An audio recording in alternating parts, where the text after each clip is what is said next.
pumipirma para maging co-maker o co-borrower? Legal po yan, basta voluntaryo at walang pilitan.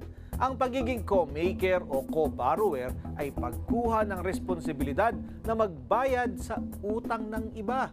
Sa ilalim po ng Article 1216 ng Civil Code, ang pananagutan ng co-maker o co-borrower ay solidary o kapareho lang ng pananagutan ng mismong may utang. Ayon sa nasabing batas, maaaring singilin ng kreditor ang umutang o ang kanyang co-maker. Kahit sino sa kanila, parehong may obligasyon na bayaran ang buong utang.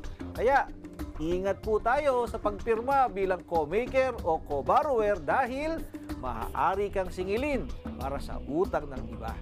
Kung kayo po ay may nais ikonsulta sa inyong lingkod, i-follow lang ang Facebook page ng Good Morning Kapatid. Mangyaring i-private message po ninyo sa akin ang inyong mga katanungan. Maraming salamat.